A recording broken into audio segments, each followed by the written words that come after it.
Assalamualaikum warahmatullahi wabarakatuh. Yang tuasan kita Haji Yulia Rasid insyaallah diberkahi Allah SWT dan diberi kesehatan dan dimuliakan oleh Allah SWT. Dan para jemaah sekalian, insyaallah kita semua mendapat berkah dari Allah SWT. Bila sebelum kita mulai kajian kita sama-sama bacakan umul kitab agar kiranya kajian ini mendapat ridho dari Allah Subhanahu wa taala. Apa yang kita kaji nanti kita dibimbing oleh Allah, pertanyaannya dibimbing oleh Allah, dan jawaban juga dibimbing oleh Allah. Mudah-mudahan Allah ridho dengan pengajian kita sehingga kita bisa sami'na wa ata'na. Al-Fatihah. A'udzubillahi minasyaitonirrajim. Bismillahirrahmanirrahim. Alhamdulillahirabbil alamin. Ar-Rahmanirrahim. Maliki yaumiddin. Iyyaka na'budu wa iyyaka nasta'in. Ihdinas siratal mustaqim. Siratal ladzina an'amta 'alaihim ghairil maghdubi 'alaihim waladdallin. Amin. Ya, hari ini bahwasanya temanya apa? Cara merubah kehidupan yang ajaib. Jadi kehidupan itu ada orang yang hidup ajaib, ada yang setengah ajaib, ada yang jaib-jaib. Yang jaib-jaib itu mengep-ngep. Mengep-ngep apa itu. Nah, yang mengep-ngep tadi melanggar dari adat 6 yang harus kita rubah agar ajaib itu. Pertama, agar kita ajaib itu kita akui kesalahan kita, yaitu kita bermohon ampun kepada Allah. Hapuskan dosa-dosa kita, bersegera mencari ampunan. 1. Yang kedua, bahagia dengan keputusan Allah. Jadi kita tidak boleh mengeluh dengan keputusan Allah. Tidak boleh kita itu bertanya dengan keputusan Allah. Contoh, saya alhamdulillah semalam dari pagi saya ngisi acara di Amaris Hotel, subuh udah ngisi ya, dari pagi di Amaris Hotel, sesudah maghrib, isaknya ngisi di Istana Gubernur, malamnya langsung ke Lebung Siarang. Sampai di rumah setengah 12, karena merasa tidak mandi, saya mandi dulu. Ternyata badan saya masuk angin. Pas jam 4 tidak bisa bangun. Mau sahur apa tidak gitu. Ya. Akhirnya dipaksakan sahur juga, subuh di rumah. Subuh di rumah. Alhamdulillah sesudah subuh juga masih belum pas ini. Tapi kita tidak akan bertanyakan sakit semua badan kita. Cuman kita katakan alhamdulillah. Alhamdulillah. Mengapa demikian? Karena rasa sakit yang kita alami itu adalah cara Allah mengeluarkan dosa kita. Mungkin udah dari pagi, dari subuh isi acara sampai malam isi acara, ya dengan jemaah yang alhamdulillah banyak mendapatkan maknanya, di situ banyak pahala, maka dosa akan keluar. Alhamdulillah kalau kita turutin, saya tidak mungkin, tidak bisa isi acara di Al-Furqan. Jam 10 ini tempat lain lagi mungkin itu. Tapi kita tidak boleh. Yakinkan kita bisa. Yakinkan kita bisa. Jadi kita tidak boleh membantah apapun keputusan Allah. Yang ketiga, kita tidak boleh merasa benar. Jadi kita turunkan garis kebenaran kita. Tidak boleh mengatakan kitalah yang benar. Ya. Biasanya kita maaf ya, kalau mobil kita parkir ditabrak orang yang salah kan? Orang yang salah.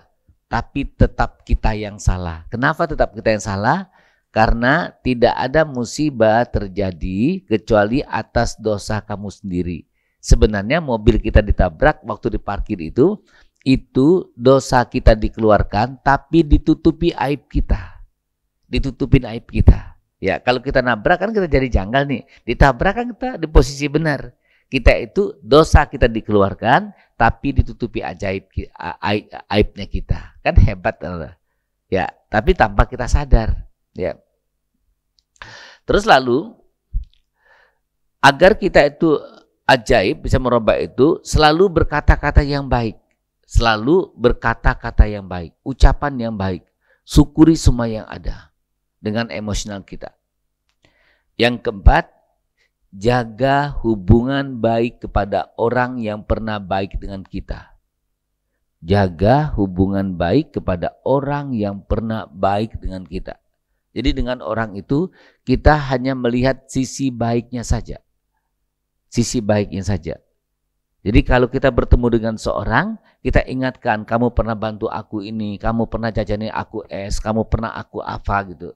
Ya, bangkitkan semangat kita untuk berbaik kepada orang yang pernah berbuat baik pada kita, walaupun sedikit saja. Walaupun hanya membelikan es hoya. Oh dulu kamu pernah belikan aku es hoya waktu masih kecil gitu. Kamu beliin saya keropok gitu. Kita jaga hubungan itu. Jaga hubungan itu. Terus ikuti Al-Quran. Jadi 6 kategorinya. Baik, pertama kita akui kesalahan kita. Bagaimana cara kita mengakui kesalahan kita? Ya, di sini bahwasanya Bapak Ibu sekalian, kita mengakui kesalahan kita itu kita menguatkan iman kita. Cara kita memperbaiki iman kita. Maka Allah jelaskan di surah 47 ayat 2, dibaca 47 ayat 2, ya. Ya.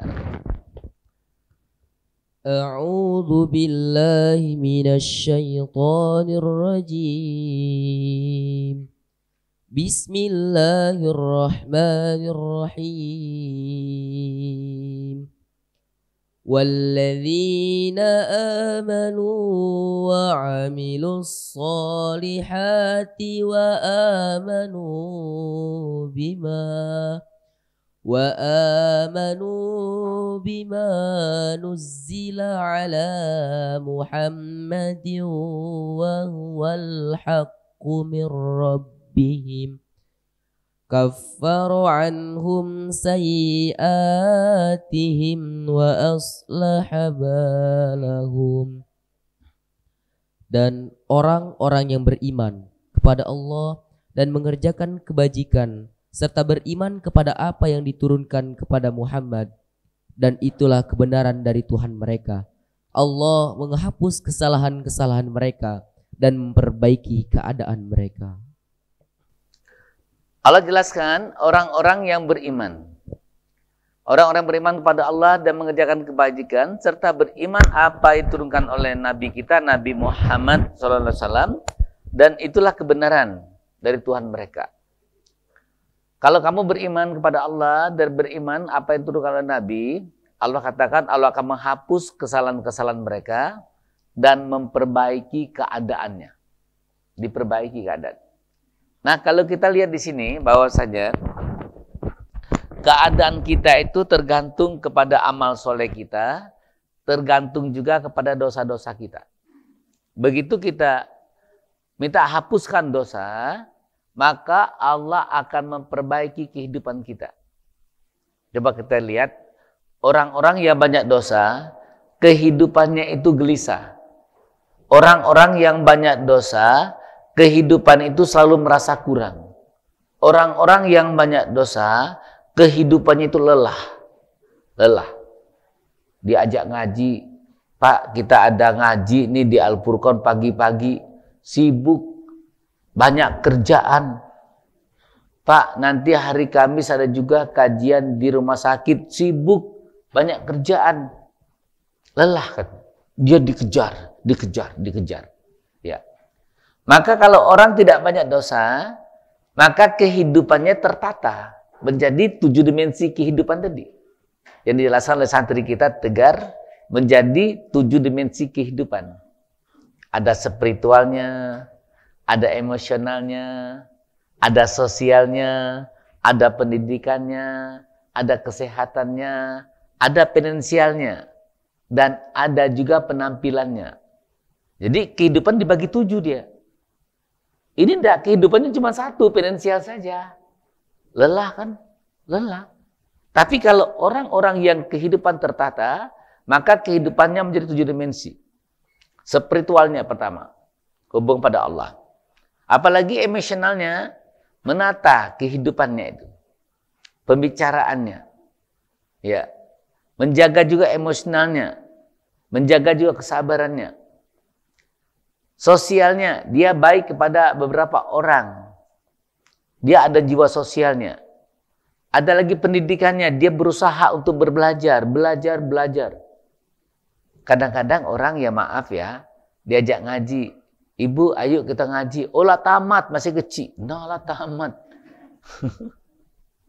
Iya, ada yang tuh. Lah tamat, aku ngaji 2 kali tamat. Astagfirullahaladzim. Ya, itu baca gitu. Itu baca. Kita tuh baru belajar baca Al-Quran. Belajar baca Arab. Baca Arab, bukan bahasa Arab. Belajar baca Arab. Ya. Masya Allah luar biasa. Nah, maka Allah jelaskan bagaimana agar kamu ajaib hidup itu, lepaskan dulu dosa kita. Bermohon ampun kepada Allah, nanti Allah berikan kebahagiaan. Kita buka surat 11 ayat 3. Artinya saja tidak apa-apa. A'udzubillahi minasyaitonirrajim. Dan hendaklah kamu mohon ampunan kepada Tuhanmu dan bertobat kepadanya. Niscaya Dia akan memberi kenikmatan yang baik kepadamu sampai waktu yang telah ditentukan. Dan Dia akan memberikan karunia-Nya kepada setiap orang yang berbuat baik. Dan jika kamu berpaling, maka sungguh aku takut kamu akan ditimpa azab pada hari yang besar, yaitu kiamat. Dan hendaklah kamu itu bermohon ampun kepada Tuhan kamu dan bertobatlah kepadanya. Niscaya Dia akan memberikan kenikmatan kepada kamu dengan waktu yang tidak ditentukan dan memberikan karunia setiap orang-orang yang berbuat baik. Jika kamu berpaling, sungguh aku takut kamu ditimpa azab. Masya Allah luar biasa. Nah, kalimat menjelaskan kalau kita bermohon ampun kepada Allah, ya, terhapus dosa kita, Allah akan memberikan kenikmatan. Allah akan memberikan kesenangan. Dan Allah akan memberikan ketenangan. Coba kita lihat orang yang banyak dosa, ajak ngaji, mau enggak? Enggak mau. Pak, kita ngaji besok senyebut. Maaf, ada kerjaan lain kali saja. Salam saja buat ustadznya. Salam saja. Sisip dikit dia bilang, ya bagi-bagi saja pahalanya nanti. Wah Allah. Allah itu hebat banget itu. Hebat banget. Nanti kalau kamu sudah bermohon ampun, keluarga kamu akor. Kenapa keluarga udah akor? Ini ada dosa. Ada dosa. Istri mau ini. Suami mau ini. Maka berdoa kalau nggak akor, nggak dijalankan. Contoh, berdoa suaminya minta mobil Pajero putih. Istrinya minta Pajero hitam. Yang hitam. Suaminya bilang yang putih. Nggak akor. Ya, kalau sudah akor dalam keluarga ini, itu baru mudah urusannya. Baru mudah urusannya. Ya. Baru dimudahkan itu. Nah, kenapa keluarga itu tidak akor? Ya, karena masih banyak dosa. Coba lihat, kalau keluarga yang banyak dosa, maaf, bukan kita bicara apa, bukan rahasia umum ya. Ada kemarin direktur apa yang cerai sama istrinya, dituntut sama istrinya, ya tidak akor sama istrinya, dia menikah lagi berapa orang, menyimpan uang, karena ternyata uang korupsi. Tidak akor. Nggak akor. Tapi kalau uang itu uang halal, ya, cara mengambilnya halal, diolah dengan halal, dibelanjakan dengan halal, maka suami istri ini akan akor. Keluarga ini akan akor. Ustadz, di dekat rumah saya ada orang miskin. Suami istri akor, anaknya akor, patuh, yang dimakannya halal.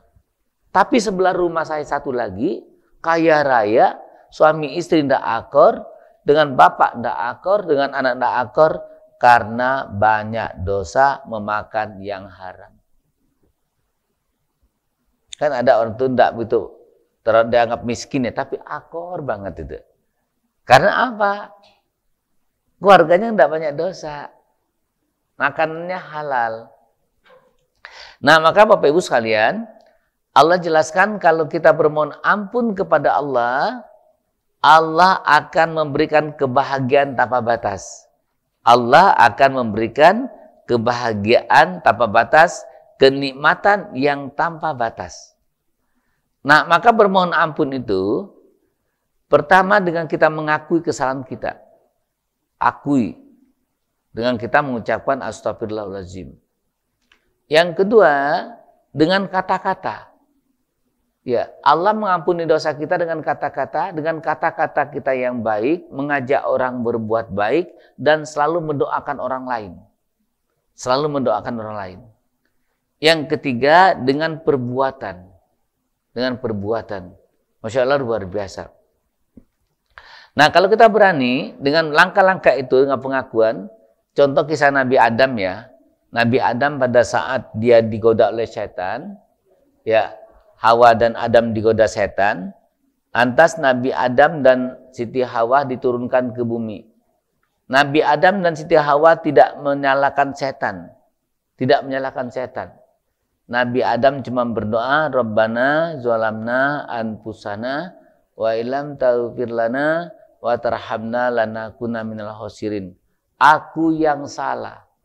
Aku yang salah, aku yang zolim, aku yang zolim. Juga Nabi Yunus, pada saat dia telan ikan, dia tidak menyalahkan orang di kapal. Dia tidak menyalahkan pengikutnya. Dia cuma berdoa, La ilaha illa anta, aku yang zolim, aku yang zolim. Ya. Kisah 2187 Nabi yang sakit. Nabi Ayub tidak menyalahkan. Ya. Bahkan Nabi Ayub menyadari berapa tahun aku bahagia. Pada saat istrinya meminta Ayub berdoa agar disembuhkan, Nabi Ayub berkata, berapa lama kita hidup bahagia? Sekian tahun. Berapa lama kita menderita? Sekian tahun. Aku malu minta pada Allah. Nah, bahwasanya kita tidak boleh tidak mau mengakui kesalahan kita. Nanti kalau kita mau mengakui kesalahan kita, Allah akan membukakan suatu keajaiban. Allah akan membukakan suatu keajaiban. Nah, kita itu begini. Keajaiban rezeki itu ibarat air bah. Air bah terjun. Ini air saya siram semua di sini, tapi ini ada tutup. Ada tutup plastik. Kira-kira masuk nggak air lubang ini? Nggak masuk. Tapi kalau lubang ini nggak ada penutup, masuk semua. Masuk semua. Nah, penutup ini adalah dosa kita. Maka kita buka. Buka perisai. Buka dosa-dosa kita. Buka ini. Makanya membuka tadi, kita bermohon ampun pada Allah. Ya. Maka Allah jelaskan, kalau kamu bermohon ampun kepada Allah, Allah akan memberikan rahmat yang banyak. Apa? Hujan yang lebat. Hujan yang lebat itu rahmat. Memberikan kasih sayang. Memberikan kasih sayang. Nah, ciri-cirinya nanti Allah memberikan rahmat itu, kita timbul rasa kasih sayang. Dengan orang sayang. Ya. Dengan binatang pun sayang. Ada orang dipukul maling. Oh, pukul maling. Oh, jangan dipukul. Bawa polisi saja gitu. Karena dia punya rasa kasih sayang. Tapi kalau tidak punya kasih sayang, pukul, bakar. Allah gitu. Itu orang-orang tidak punya rasa kasih sayang. Nanti kalau orang sudah diampuni oleh Allah, timbul rasa kasih sayang. Kita buka surat 71 ayatnya 12 ya. 9 ya, setelah 12 ya. Oke. Surat 71 dari 10 ya, dari 10 sampai 12. Pak Haji dapat ada mic ya? Dapat deh. Boleh. Ya. 10 sampai 11.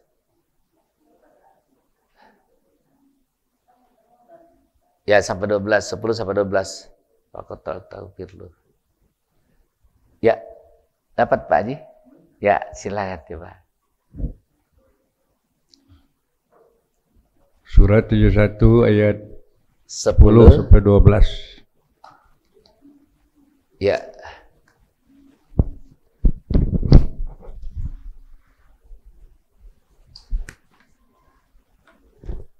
Berbunyi yang artinya saja, maka aku katakan kepada mereka, mohonkanlah ampun kepada Tuhanmu, sesungguhnya Dia Maha Pengampun. Ayat 11, niscaya Dia akan memasukkan kepadamu hujan lebat, akan menurunkan kepadamu hujan lebat. Ayat 12, dan Dia berikan kepadamu anak-anak dan harta yang banyak. Diadakannya kebun-kebun dan sungai-sungai untukmu. Masya Allah, luar biasa. Maka aku berkata kepada kamu, pada mereka, mohon ampunlah kamu pada Tuhan kamu. Sesungguhnya Allah itu Maha Pengampun. Niscaya Dia akan memberikan hujan yang lebat. Hujan yang lebat, rahmat yang banyak. Maka ciri orang banyak dapat rahmat, orang disayangi Allah, dia punya rasa kasih sayang, punya rasa cinta. Dengan anak kecil sayang, dengan orang tua sayang. Bahkan dengan kucing pun sering lewat depan rumahnya, ya Allah, kucing makan apa? Ya, lagi makan di rumah makan atau kondangan banyak tulang, ambil untuk kucing di rumah. Sebenarnya rasa kasih sayang itu. Jadi jangan bunda-bunda ada ibu-ibu ngambil tulang bekas makan, ibu itu ya untuk kucing saya di rumah. Rasa kasih sayang. Ya, rasa kasih sayang karena kucing suka dengan tulang-tulang. Dan memperbanyak harta dan anak-anak kamu, dan mengadakan kebun-kebun untuk kamu, dan mengadakan sungai-sungai untuk kamu. Hartanya diperbanyak, anak-anaknya diperbanyak kebaikannya, ditambah kebun-kebun. Dan Allah akan memberikan sungai-sungai, apa sungai-sungai? Yaitu keindahan, kebahagiaan. Coba lihat, kalau kita lihat sungai itu senang banget. Maka orang yang diampuni dosanya itu banyak orang yang senang. Banyak orang yang suka. Maka di 13-nya, mengapa kamu tidak takut pada kebesaran Allah? Kamu tidak percaya dengan kebesaran Allah. Yang 13-nya itu. Masya Allah, luar biasa. Sampai Allah katakan, jangan kamu tidak percaya dengan kebesaran Allah. Allahu Akbar, luar biasa. Nah, Bapak Ibu sekalian, pertama tadi langkahnya yaitu kita mengakui kesalahan kita. Mengakui kesalahan kita. Yang kedua, berkata baik, ya, ucapan yang baik. Yang tiga, perbuatan yang baik. Itu yang pertama. Yang kedua, bagaimana agar kita itu ajaib, kita bahagia dengan keputusan Allah. Bahagia dengan keputusan Allah. Karena keputusan Allah adalah keputusan yang terbaik. Kita buka Al-Baqarah 216. A'udzu billahi minasy syaithanir rajim. Kutiba 'alaikumul qitalu wa huwa kurhul lakum wa 'asa takrahu syai'an wa huwa khairul lakum wa 'asa tuhibbu syai'an wa huwa syarrul lakum wallahu ya'lamu wa antum la ta'lamun. Yang artinya diwajibkan atas kamu berperang, padahal itu tidak menyenangkan bagimu. Tetapi boleh jadi kamu tidak menyenangi sesuatu, padahal itu baik bagimu. Dan boleh jadi kamu menyukai sesuatu, padahal itu tidak baik bagimu. Allah mengetahui sedang kamu tidak mengetahui. Diwajibkan atas kamu berperang, padahal itu tidak menyenangkan bagi kamu. Tetapi boleh jadi kamu tidak menyenangi sesuatu, padahal itu baik bagi kamu. Dan boleh jadi kamu tidak menyukainya, padahal itu tidak baik bagi kamu. Allah mengetahui, sedangkan kamu tidak mengetahui. Nah, Bapak Ibu sekalian, bagaimana agar kita ajaib? Kita harus berperang dengan hawa nafsu kita. Allah jelaskan, kamu diwajibkan berperang itu. Yang kata kamu tidak baik, sebenarnya itu terbaik menurut Allah. Itu terbaik menurut Allah. Yang kata kita baik, belum tentu baik. Misalkan, Habib anaknya pengen kuliah kedokteran, ternyata tidak lulus. Wah, keren. Ini terbaik, berarti salah masuknya. Keinginan kita masuk kedokteran ternyata salah. Yang baik ternyata nanti ditunjukkan Allah. Oh, ternyata yang baik masuk ke pendidikan. Ya. Karena Allah punya rencana. Allah punya rencana. Allah punya program. Nah, jangan kita melanggar apapun yang terjadi. Maka contoh kisah. Istri Imran meminta anak laki-laki. Maka lahirlah anaknya perempuan. Maka istri Imran mengatakan, ya Allah, sesungguhnya anak laki-laki itu berbeda dengan anak perempuan. Maksudnya, dia kan minta anak laki-laki. Kenapa lahirnya perempuan? Itu. Sesungguhnya Allah yang Maha mengetahui. Maka Maryam itu diasuh oleh Zakaria. Ternyata Maryam menjadi wanita yang ajaib. Wanita yang bisa mengandung bayi tanpa disentuh oleh lelaki. Bayangkan. Dan anaknya menjadi anak ajaib. Karena Maryam adalah orang ajaib. Yang makannya dijaga, pergaulannya jaga. Ya. Maka Maryam mendapatkan anak. Siapa anaknya? Isa. Ya. Bahkan Nabi Isa itu nabi yang sekarang masih dalam keadaan di posisi di langit, akan turun lagi ke bumi. Salah satu nabi, cuma satu nabi yang dijelaskan akan datang kembali. Hebat Nabi Musa tidak datang kembali ke bumi. Hebat Nabi Adam tidak datang. Tapi Nabi Isa didatangkan lagi ke bumi lagi. Masya Allah, luar biasa. Dilahirkan oleh siapa? Perempuan bernama Maryam yang orang tuanya protes sebenarnya. Ya Tuhanku, sesungguhnya anak laki-laki itu berbeda dengan anak perempuan. Maksudnya aku minta anak laki-laki, kenapa anak perempuan yang lahir? Gitu. Ternyata Allah punya kehendak yang lebih hebat lagi. Masya Allah, luar biasa ya. Allah punya tujuan yang luar biasa. Nah, maka dari itu, agar kita ajaib, merubah rezeki cara ajaib, tidak boleh membantah sedikit pun. Termasuk pada saat kita misalkan kehilangan sepatu, kehilangan apapun tidak boleh dibantah. Tidak boleh mengatakan kenapa ini terjadi, kenapa ini tidak boleh. Tetap mengatakan ini keren, ini hebat. Ini keren, ini hebat. Karena Allah ingin ganti aku sepatu yang baru. Masya Allah, luar biasa. Terus yang ketiga, bagaimana agar kita ajaib? Tidak boleh merasa paling benar.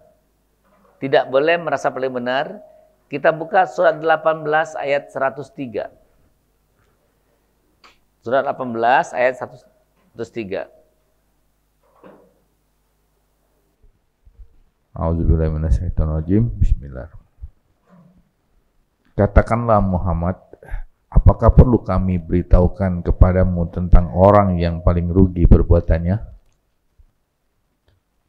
Terus lagi tempatnya. Ayat 104, yaitu orang yang sia-sia perbuatannya dalam kehidupan dunia, sedangkan mereka mengira telah berbuat sebaik-baiknya. Katakanlah Muhammad, apakah kuberikan kepada kamu orang yang paling rugi perbuatannya? Siapa orangnya? Orang yang merasa dirinya paling benar. Orang yang sia-sia perbuatannya, orang yang merasa dirinya paling benar. Maka Allah katakan, dia adalah orang yang paling rugi. Maka Bapak Ibu sekalian, bagaimana caranya agar hidup kita ajaib? Turunkan garis kebenaran. Turunkan garis kebenaran. Jangan selalu merasa benar. Jangan menuhankan hawa nafsu kita. Contoh bahwasanya, begitu motor kita ditabrak orang, tak disenggol orang, maaf Pak, saya yang salah. Kok maaf saya yang salah? Ya. Karena tidak ada musibah yang terjadi kecuali atas perbuatan kamu sendiri. Musibah itu terjadi adalah atas dosa kita. Maka katakan aku yang salah. Biasanya kita kalau motor kita senggol sedikit, kena spill sedikit, ganti kau. Oh Allah, hebatnya. Hebatnya minta ganti dia, ya. Ganti kau. Ganti kau. Kita tidak boleh. Bahwasanya kita tidak boleh menuhankan hawa nafsu kita. Tidak boleh menuhankan hawa nafsu kita. Maka Allah jelaskan bahwasanya di surat 45 ayat 23, di suratnya 52 ya. Tidak boleh suratnya 45 ayat 23. Maka pernahkah kamu melihat orang yang menjadikan hawa nafsunya sebagai Tuhannya dan Allah membiarkannya sesat dengan sepengetahuannya, dan Allah telah mengunci pendengaran dan hatinya serta meletakkan tutup atas penglihatannya, maka siapakah yang mampu memberinya petunjuk setelah Allah membiarkannya sesat? Maka kamu tidak mengambil pelajaran. Maka pernahkah kamu melihat orang yang menjadikan hawa nafsunya sebagai Tuhannya dan Allah membiarkan mereka sesat? Allah mengunci pendengarannya dan mengunci hatinya, meletakkan tutup atas penglihatannya. Maka siapapun yang mampu memberinya petunjuk setelah Allah memberikan mereka sesat. Bapak Ibu sekalian, kenapa kita harus menurunkan garis kebenaran? Kita tidak boleh menuhankan hawa nafsu kita. Kita yakinkan segala musibah yang terjadi itu akibat perbuatan kita. Sekarang pertanyaannya, Bapak Ibu sekalian, pilih ujian atau pilih rezeki? Pilih ujian. Bib, pilih ujian, pilih rezeki?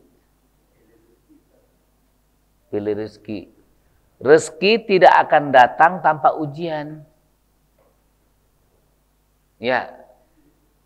Habib sekarang kelas 3 SMP, kelas 2 SMA. Mau naik kelas atau mau tidak? Mau naik kelas, harus ujian dulu. Harus ujian dulu, kata Pak gurunya. Habib ke SMA kelas 2. Bib mau naik nggak kelas 3? Mau Bu Guru. Ya, ujian dulu Bib ya. Oh, aku nggak mau ujian, aku nggak mau ujian.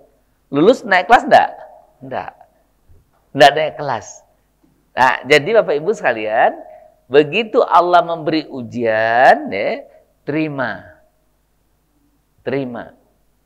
Karena apa? Setelah ujian, kita akan dapat rezeki. Setelah ujian, kita akan naik kelas.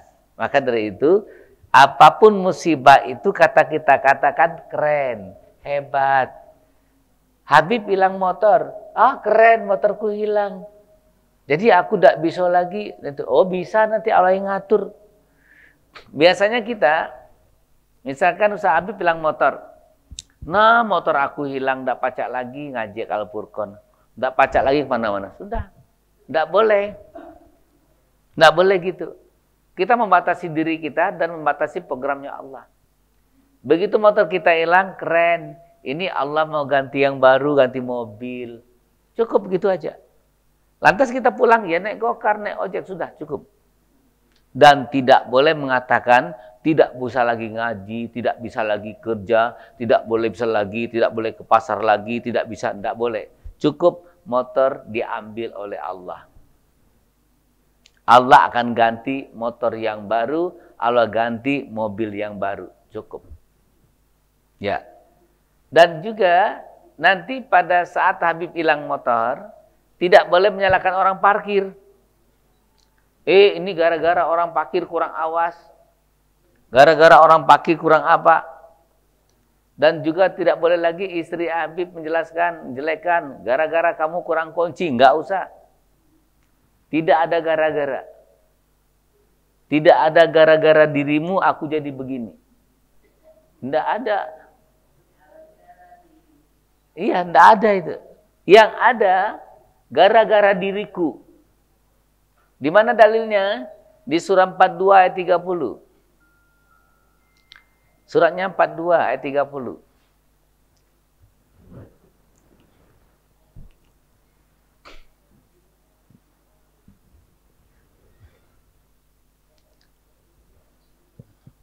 Quran surat 42 ayat 30 yang artinya, dan musibah apapun yang menimpa kamu adalah karena perbuatan tanganmu sendiri, dan Allah memaafkan banyak dari kesalahan-kesalahanmu. Musibah apapun yang menimpa kamu adalah akibat perbuatan kamu sendiri, dan Allah telah banyak memaafkan kesalahan kamu itu. Sudah dimaafkan. Ya, perbuatan kita sebesar-besar pun yang baik dibalas kebaikan, yang jahat dibalas kejahatan. Jadi segalanya atas perbuatan kita sendiri. Allah telah memaafkan sebagiannya. Nah, mengapa kita terjadi musibah? Itu cara Allah menegur kita. Antum itu salah. Antum itu benarnya begini. Sekarang aku beri musibah agar kau kembali kepadaku. Itu cara Allah memanggil kita. Cara Allah memanggil kita. Kita buka surat 30 ayat 41.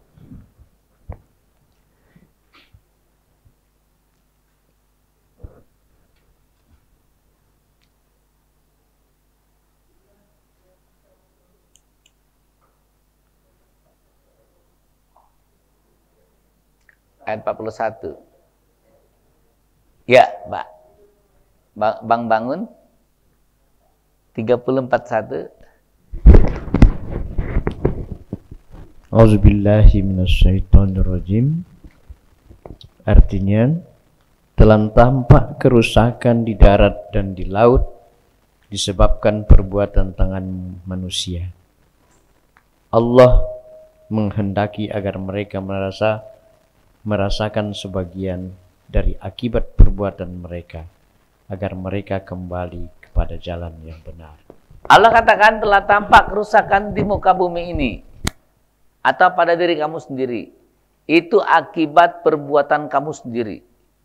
Dan agar kamu merasakan akibat perbuatan kamu itu, semoga kamu kembali ke jalan aku. Kita ada cerita seorang kuli bangunan. Ada cerita, ini cerita ya, tapi benar apa tidak, tapi adegan itu ada benar juga.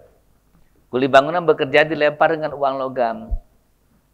Wah, temu ambil sepotong dari atas. Diuntal lagi dengan uang lagi, ambil. Begitu dilempar dengan koral, entang kena kepalanya, dia lihat, siapa yang lempar saya tadi? Baru dia naik ke atas, siapa yang melempar saya tadi? Nah, dia mencari orang melempar tadi. Nah, pun kita ini kadang-kadang ditegur yang kecil oleh Allah, diam saja. Ditegur oleh Allah lewat siapa yang menyakiti kita. Ditegur oleh Allah lewat siapa yang membuat kita kurang enak. Ditegur oleh Allah dengan kesehatan kita. Ditegur oleh Allah dengan dikurangnya nikmat. Ya. Saya kemarin sebelum puasa pas sebelum puasa itu merasakan ditegur oleh Allah. Saya tuh biasanya makan bubur sumsum depan Hermina itu senang banget. Ya, bahkan habis 3 kadang-kadang saya beli itu, saya letakkan di mobil habis 3. Saking senangnya saya makan. Hari itu sama Tami ya, saya udah enak badan, anak-anak puasa udah makan. Kok kenapa enggak enak bubur ini ya? Saya bilang kenapa enggak enak? Saya pegang-pegang badan saya, mungkin apa saya ini mau mau mati apa, kalau kurang nikmat ini. Biasanya saya habis 3. Setelah makan 1, saya mau pas ngajar di WIN, saya beli berapa puluh untuk teman-teman ngajar juga. Saya siapkan di mobil 2 lagi. Nanti untuk pulang kan, kok makan 1 nggak habis, nggak enak gitu. Nggak enak, kenapa ya? Nah di situ kita harus mesti merasa, berarti Allah kurangin nikmat aku ini. Ya, jadi kita tuh harus bisa mengerti kejadian hari ke hari. Allah udah kurangin nikmat aku. Ya, udah kurangin nikmat aku. Ya. Kenapa? Makanan yang selama ini saya habis 3, ya 1, nanti makan lagi, makan senang gitu ya. Karena waktu SD pisah. Kok sekarang 1 porsi saya nggak habis? Berarti Allah sudah mengurangi nikmat ini.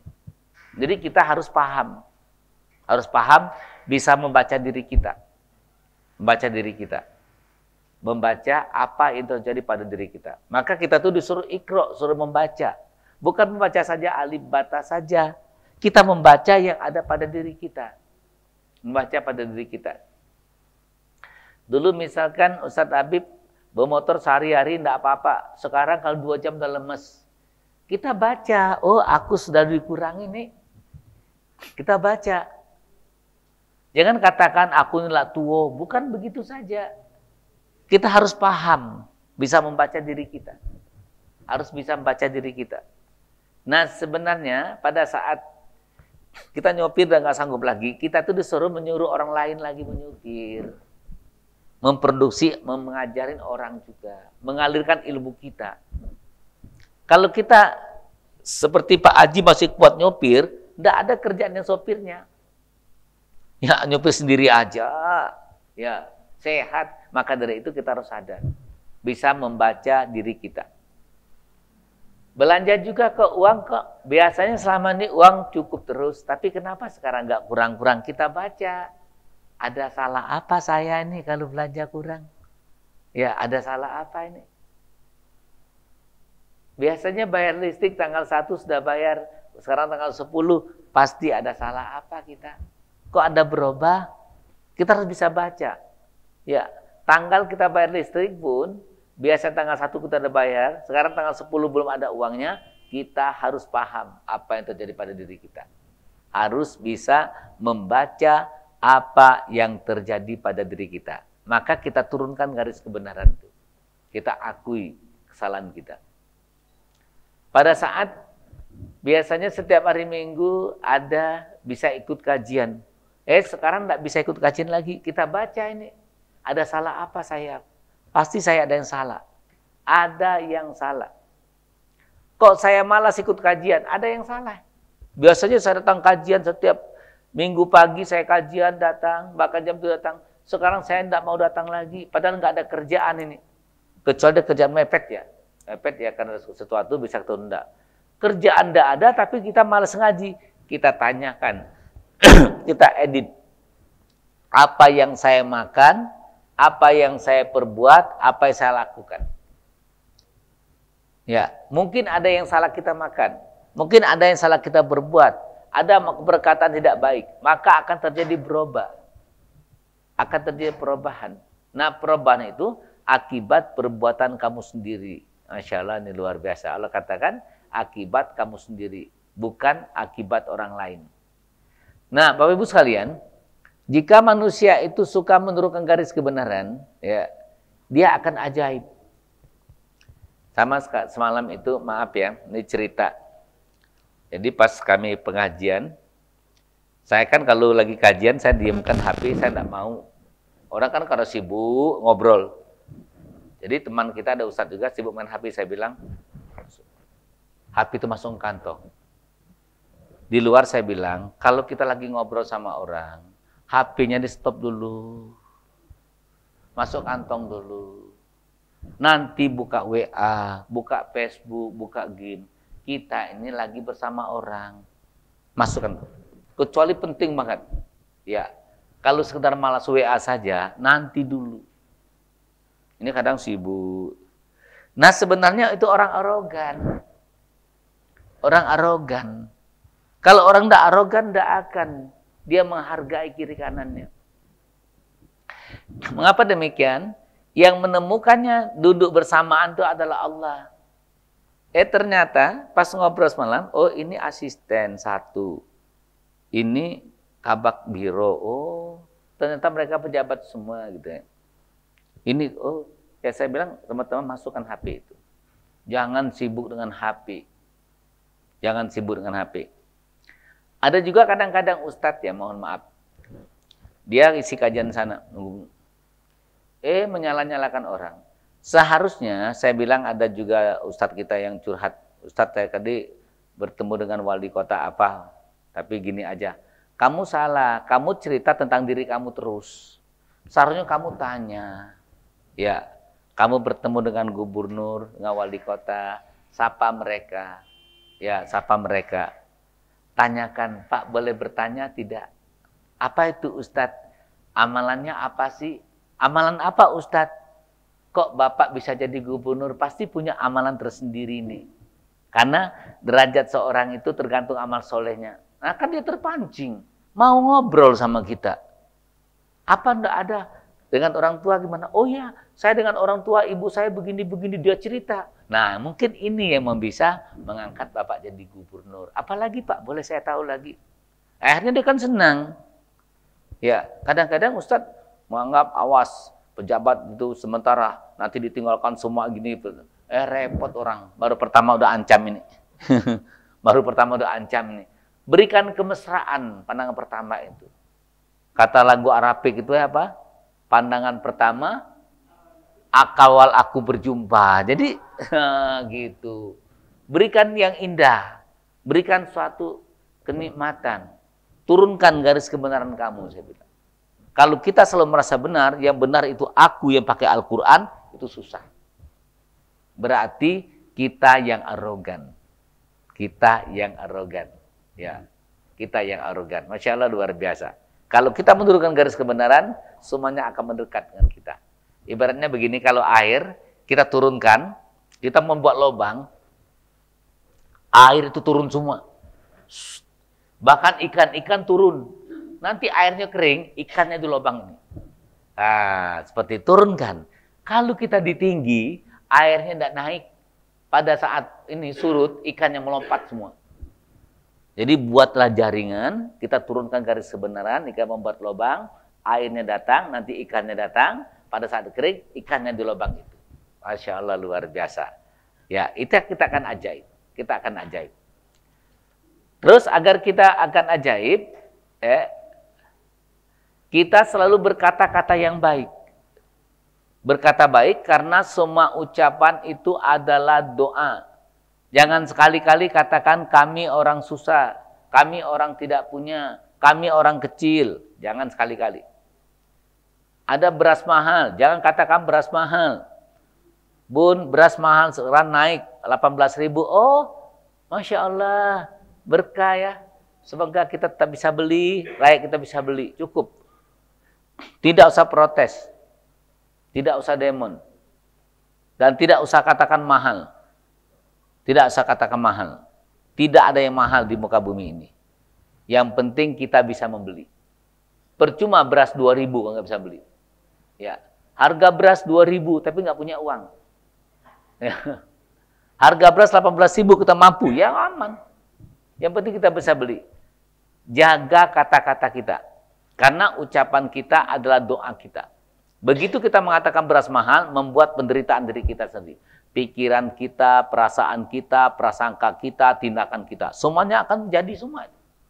Ya. Coba kalau kita katakan, begitu beras harga 18.000, oh beras mahal. Pikiran kita, udah kacau. Perasaan kita, ya. Prasangka kita, dan tindakan kita juga. Oh, ini semua akan terjadi. Dan juga sudah merusak 4 item kita, namun tidak berubah juga harganya. Maka disiplin kata. Surat 51 ayat 23. Suratnya 51 ayat 23. Quran surat 51 ayat 23 yang artinya, maka demi Tuhan langit dan bumi, sungguh apa yang dijanjikan itu pasti terjadi seperti apa yang kamu ucapkan. Maka demi Tuhan langit dan bumi, sesungguhnya apa yang kamu ucapkan itu pasti terjadi. Pada saat kita mengklaim beras mahal, pikiran kita masuk pertama. Yang kedua perasaan. Yang ketiga prasangka kita dengan pemerintah. Ya, kenapa beras mahal? Kenapa naik beras? Allah lagi memberikan rezeki dengan petani beras. Sudah. Ya, sudah cukup. Tidak usah banyak cerita. Allah berikan rezeki pada petani beras lebih banyak lagi, titik. Pada saat pikiran kita kacau, prasangka kita kacau, ya, perasaan kita juga kacau, tindakan kita juga kacau. Kalau sudah kacau semua, apa yang terjadi? Kita tidak akan menjadi ajaib. Tidak akan menjadi ajaib. Maka harus disiplin kata.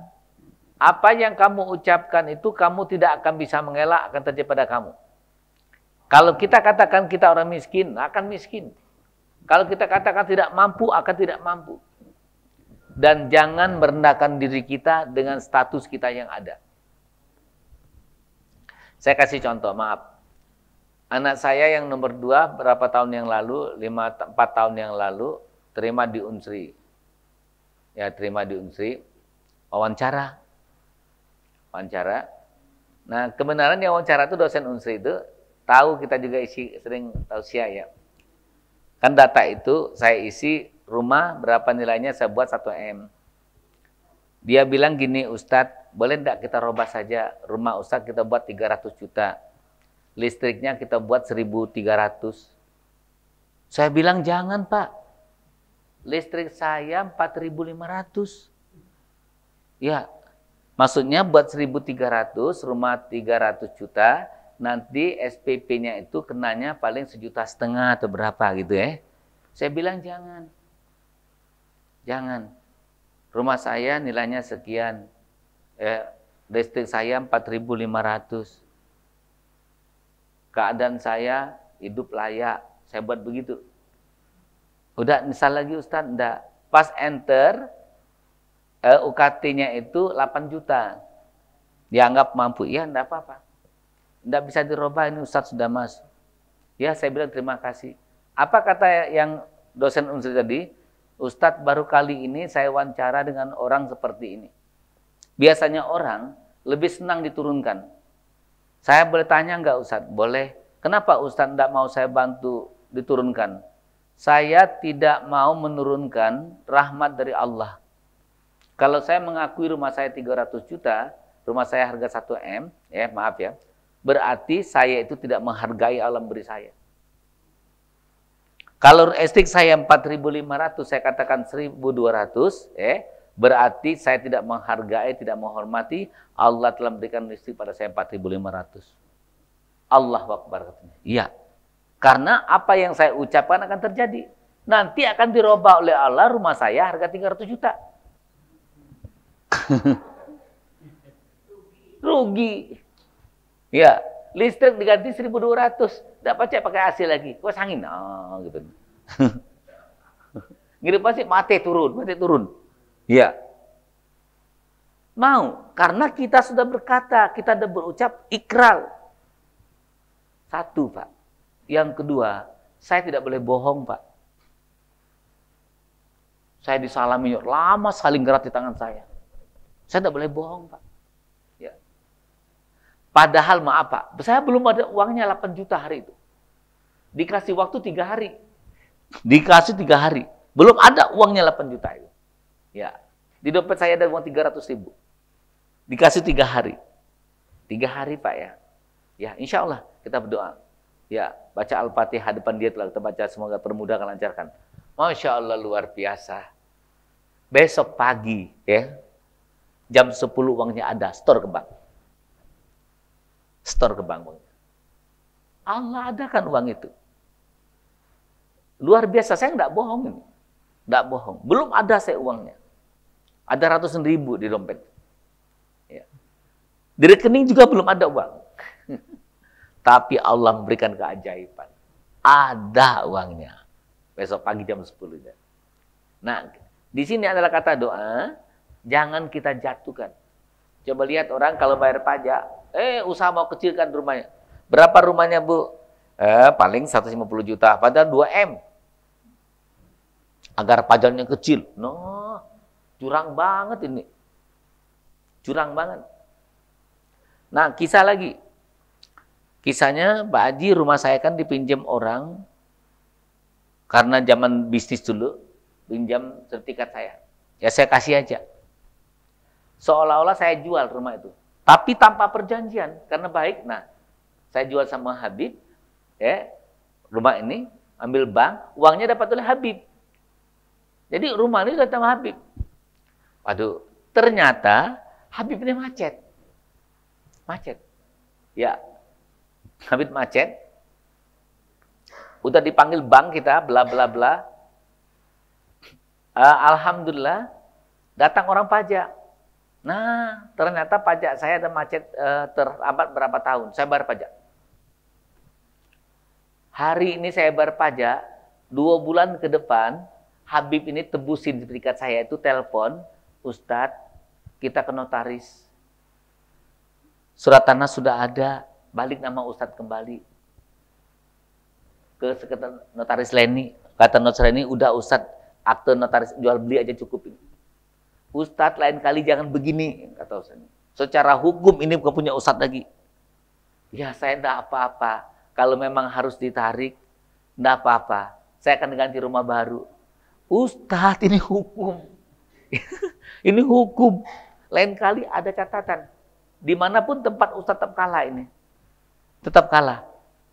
Ya, saya dikasih nasihat notaris. Ya, kita kan percaya aja, enggak apa-apa. Enggak apa-apa. Ternyata ada juga, karena kita terhambat pajak tadi, pajak kita bayar, Allah keluarkan.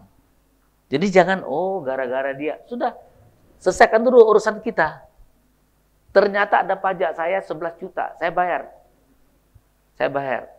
Kata orang pajak, Ustadz kalau mau dispensasi, ajukan. Nggak usah. Besok saya bayar. Saya bayar pajak. 2 bulan kemudian, keluar surat tanah saya. Masya Allah, luar biasa. Sampai yang Pak RT, yang petugas kita ngeleng-ngeleng, Ustadz, aku sudah pusing mikirkannya ini. Rumah Ustadz atas nama kawan ke Ustadz, bank sudah datang. Sedangkan uangnya yang ngambil dia. Tapi Ustadz kok tenang banget. Kenapa? Kalau memang takdir Allah menarik rumah saya, silakan. Ini sudah terjadi. Ya, berarti ke depan saja saya mesti belajar lagi. Ke depan saya mesti belajar kesalahan saya. Gitu. Kalau harus tarik, tidak apa-apa. Saya keluar dari rumah ini. Ya. Kenapa demikian? Saya yakin kalau memang rezeki saya tidak akan kemana. Masya Allah. Tapi tetap kita belajar juga. Saya dinasihatin notaris, jangan lagi Ustadz begini. Ya, siap. Kita mesti belajar ya. Nah, Bapak Ibu sekalian, ucapan doa pada saat bunda-bunda mau menurunkan pajak. Pajak rumah, misalkan rumah harga 1 M dibuat 200 juta. Lihat, nanti rumahnya jadi 200 juta juga. Ya, berarti telah kita bercatat di atas kertas dan itu naik ke atas, rumah kita senilai 20%. Kan tadi kan 1 M, dihitung 200 juta, berarti cuma 20%. Berarti kita tidak menghargai dan ucapan kita hanya segitu, maka akan terjadi sebegitu. Ya, jangan sekali-kali kita pajak itu membuat data pajak itu kita kurang-kurangi. Ya. Dan pajak itu juga merupakan bukti syukur kita. Saya belajar dengan siapa nama Pak yang kursi patah di UPIL. Pak siapa lupa namanya? Koyung apa? Ya serupa namanya dari HP. Saya Koyung Ipil. Ternyata dia itu motor butut pun dibayarnya pajaknya. Ya, dia kan konsultasi pajak. Maka kalau orang mau menurunkan pajak, dia bilang jangan, dinasehatinya. Berarti kamu menurunkan derajat perusahaan kamu sendiri. Biasanya konsultan pajak itu bagaimana perusahaan ini pajaknya turun ya. Dia bilang jangan, kamu menurunkan aset kamu sendiri. Rata-rata orang menurunkan pajak itu bangkrut katanya pekerjaan saya. Jangan. Akhirnya dia sosialisasi dengan pajak ya. Luar biasa rezekinya. Bahkan dia motor butut pun dia ada dibayar, pajaknya dibayar. Kita kadang-kadang lupa bayarnya. Lupa bayar pajak kan. Dia enggak. Akhirnya dia buat masjid 80 miliar berapa ya? 80 miliar dia buat di Ivil ya, masjid mewah itu. Ya, di Sekayu. Nah, ternyata saya dapat resepnya dari dia luar biasa. Luar biasa dia mengarahkan orang jangan merubah data pajak itu. Jangan merubah data pajak. Tapi kita kadang-kadang banyak kita ini menurunkan sendiri nilai harta kita. Berarti menurunkan juga itu adalah doa kita. Itu adalah doa kita. Dan itu akan terjadi sesuai dengan apa yang kamu ucapkan. Terus selanjutnya, ya, jaga hubungan baik kepada orang yang pernah baik dengan kita. Siapa yang pernah baik sama kita? Ya, kita buka surah An-Nisa ayat 36. A'udzubillahi minasyaitonirrajim. Bismillahirrahmanirrahim. Wa'budullaha wa la tusyriku bihi syai'a. Wa bil walidaini ihsana wa bizil qurba wal yatama wal masakin wal jari zil qurba wal jari junubi wasahibi bil jambi wabnis sabil wa ma malakat aymanukum innallaha la yuhibbul man kana mutalan fakhurah. Ya, surah An-Nisa 36.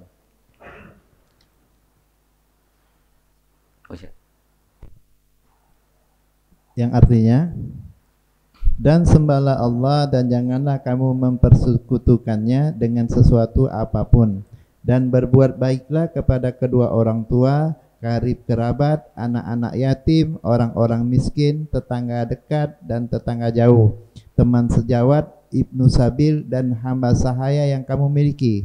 Sungguh Allah tidak menyukai orang yang sombong dan membanggakan diri. Ya Allah, baru bicara sama tadi, Prof. Abdul Qadim WA dengan saya. Baru kita bicarakan. Ya, dia WA. Ya, Masya Allah luar biasa. Apa WA-nya ini? Iya, Allahu Akbar. Allah, ini baru kita bicarakan dia WA tanya. Masya Allah. Ya, nanti ingatan kita baca WA-nya. Sembahlah Allah dan jangan persekutukannya. Baiklah kepada orang yang pernah berbuat baik pada kita. Siapa yang pernah baik sama kita? Pertama orang tua. Orang tua. Yang paling besar jasa itu adalah orang tua kita. Ibu jasa besar. Dan juga bapak itu demi Allah, bapak yang punya hubungan. Maksudnya bapak menjadi bin ya. Demi seorang bapak menjadi suatu hubungan kayak erat, emosional itu. Ya, itu orang tua kita. Yang kedua, kamu harus baik yang punya jasa pada kamu, saudara kamu. Coba lihat. Kalau kita renungkan saudara kita masih kecil, ayu kita, kakak kita, waduh sayang banget sama kita ya. Jangan sekali-kali kita sepelekan. Jangan sekali-kali kita anggap tidak ada. Jangan sekali-kali kita rendahkan dia. Karena dia sangat baik dengan kita. Jadi dua ini. Orang tua sama kerabat. Orang tua, kerabat. Yang ketiga, baru anak yatim. Anak yatim usahakan yang ada hubungan kerabat. Yang ketiga, orang miskin. Yang keempat, tetangga dekat. Tetangga ini banyak baik sama kita nih. Banyak baik sama kita. Jaga rumah kita. Kalau jemuran hari hujan diangkat. Siapa lagi? Teman sejawat. Teman-teman sekolah kita itu banyak yang baik sama kita. Banyak yang baik sama kita. Tanpa kita sadari, banyak dia baik sama kita. Apalagi hamba saya dan hamba saya yang kamu miliki. Jangan sekali-kali kita jahat dengan hamba saya kita. Dengan yang membantu kita. Yang siapapun membantu kita, sopir kita, itu membantu kita. Ya, zaman dulu ada hamba saya, sekarang tidak lagi, yang membantu kita. Sama sekitar seperti anak santri nyopirin kita. Kapan sudah nyopirin, kasih uang. Mungkin nak beli balsem, pegel. Nak beli paramek, ya. Atau nak beli obat ma. Obat ma-nya apa? Model 3 mangkok. Iya, emak katanya 3 mangkok model. Ya, biar sehat. Jangan dibiarkan saja. Siapapun jasanya kita pakai, kita harus baik. Contoh di pondok. Anak-anak misalkan, nak tolong bawa ini ke atas. Nah, sudah. Berempat bawa atau berlima. Ya, kasih 10.000, 10.000. 10.000 bagi santri berarti. Jangan kita pakai tenaganya tanpa kita memberikan. Jangan, zolim kita. Udah jam dia bolongi kita. Nggak ada kasih apa-apa. Itu zolim. Ya, kecuali cuman tolong ambilkan sedikit itu aja. Sini enggak boleh lah gitu ya. Ya kalau udah ketenaga dia sudah menetes keringatnya tanpa kita memberikan, zolim. Zolim. Maka kita harus baik kepada siapapun yang baik kepada kita. Kalau cuma setengah jam saja kan tidak apa-apa tuh. Tetap kita berikan sesuatu dengan dia. Tetap kita baik. Tetap kita baik. Karena bagi dia mungkin uang 10.000 berarti, 20.000 berarti. Nah, kalau kita lakukan ini semua, kita akan ajaib. Kita akan ajaib. Dan orang itu akan menunggu, ya, menunggu berharap juga dengan kita. Nah, ini kalau diajar nih pasti dapat uang nih, ada bunga-bunga uangnya ini ya. Nah, kalau kita selalu berpikir seperti itu, kita akan menjadi orang yang ajaib. Kita aja kalau pulang dari kajian, ini untuk sopir, ini yang ikut dikasih ya. Nah, ini uang untuk yang bersihin mobil dalam. Jangan dia bersihin mobil terus, melihat nanti melihat laci mobil gimana gitu. Ini untuk dia bersihin. Jadi semuanya ditata dengan baik. Siapapun yang bantu kita, tetap kita hargai. Masya Allah luar biasa. Mudah-mudahan kita dengan mengamalkan bagaimana hidup ajaib tadi, ya ada 6 cara. Insya Allah kita bisa menjadi ajaib, rezeki kita ajaib, dan kita semua menjadi orang-orang yang ajaib. Berkah selalu. Wassalamualaikum warahmatullahi wabarakatuh.